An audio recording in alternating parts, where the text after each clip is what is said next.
مع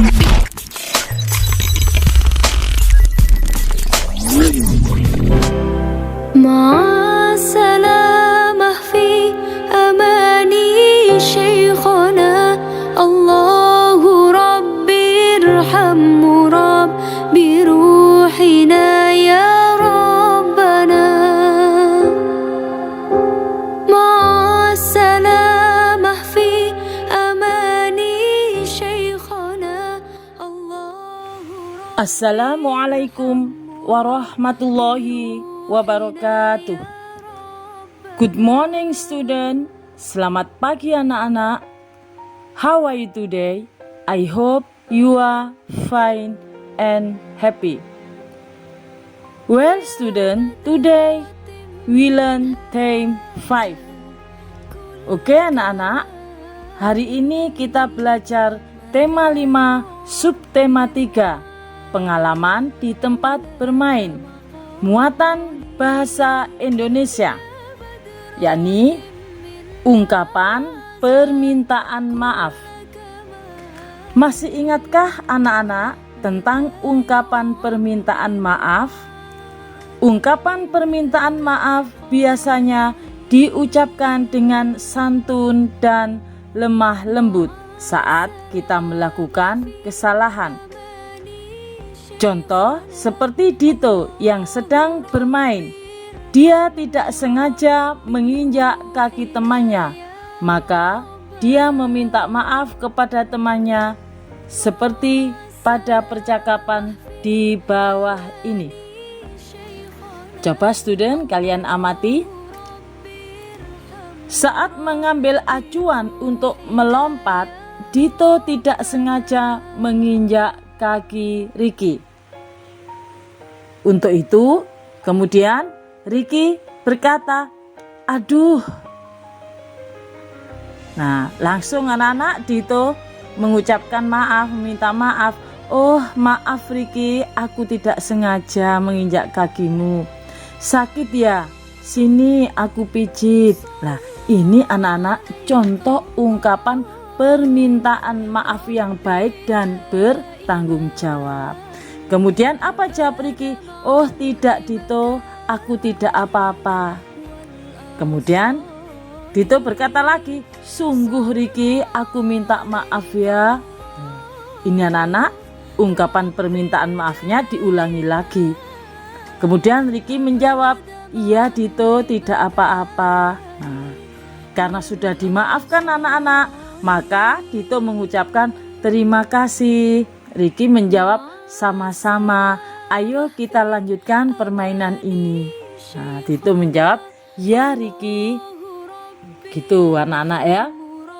Kalau kita bersalah harus segera meminta maaf dengan bahasa yang santun dan bertanggung jawab. Nah, anak, kalau tadi kesakitan minimal dipijiti atau anak-anak diambilkan obat, kalau di sekolahan diambilkan obat di UKS dan lain sebagainya. Sesuai percakapan di atas, kita dapat bermain peran meragakan teks permintaan maaf di atas. Ketika kita bermain peran meminta maaf, ada beberapa hal yang harus kita perhatikan, seperti suara tidak boleh terlalu peran. Karena apa anak-anak? Untuk bermain peran itu kalau suaranya pelan maka tidak bisa didengar ya. Lafaznya harus jelas. Intonasi suara harus sesuai. Pemenggalan kalimat harus tepat. Dan gerak tubuh harus sesuai dengan perkataan. Hal tersebut sama halnya jika kita membaca dan menanggapi pembacaan puisi. Tetapi perlu ditambahkan pula mengetahui makna puisi. Adapun untuk mengetahui makna isi puisi, kita dapat menggunakan kata tanya seperti contoh anak-anak ya. Kata tanya itu ada 5. Yang pertama yaitu apa, di mana, kapan, siapa, dan mengapa. Kata tanya apa kegunaannya adalah untuk menanyakan nama atau apa isi puisi tersebut. Maksudnya itu apa hal yang diceritakan dalam puisi itu anak-anak. Contoh tuh, apa isi puisi tersebut? Itu anak-anak. Kemudian di mana?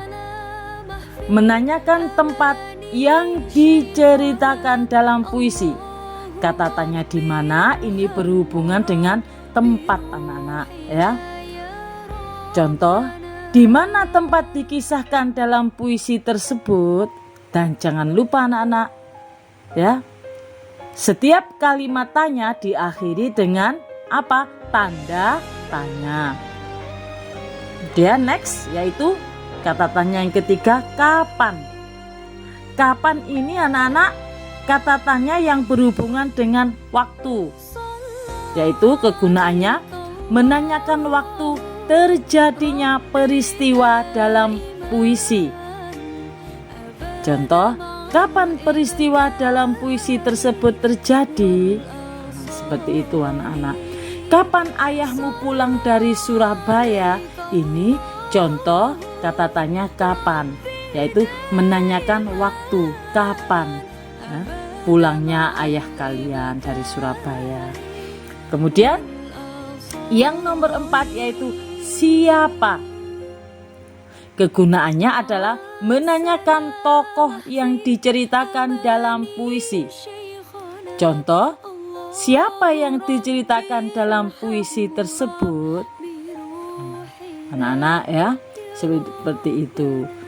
Kemudian yang terakhir yaitu mengapa.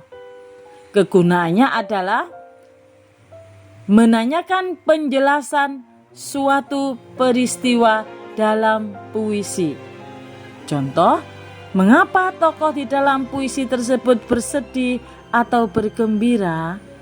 Nih anak-anak ya, menanyakan tentang suatu peristiwa. Nah, mesti kalau sudah mengapa student, maka jawabannya adalah karena atau sebab itu student ya. Nih, contoh lagi ungkapan permintaan maaf student. Sepulang sekolah, Dedi bermain bersama Johan, Tiara dan Dinda. Mereka bermain kasti di lapangan dekat rumah mereka. Saat Dedi memukul bola, tidak sengaja bola itu mengenai lengan Tiara. Tiara pun menangis karena kesakitan. Dedi merasa bersalah pada Tiara. Nah, anak-anak harus seperti Dedi anak-anak ya. Meskipun tidak sengaja, jangan malah bolanya mengenai temannya terus anak-anak mentertawakan, tidak boleh anak-anak ya.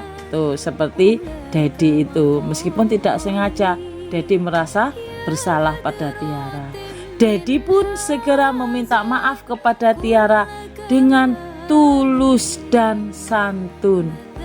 Setelah mendengar ungkapan permintaan maaf Dedi, Tiara pun memaafkannya. Dedi dan teman-teman lainnya mengantarkan Tiara ke rumahnya untuk diobati.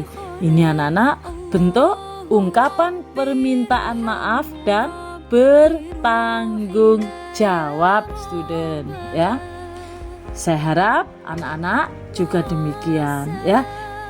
Jangan malu untuk mengucapkan minta maaf kalau kita bersalah ya. Dan jangan lupa selalu mengucapkan terima kasih jika telah mendapat bantuan atau diberi sesuatu orang lain. Oke student, tugas yang kalian kerjakan yaitu page 57 ya. Yaitu halaman 57 A dan B. Cukup student dikerjakan di buku LKS tema. Oke student, you understand? Thank you.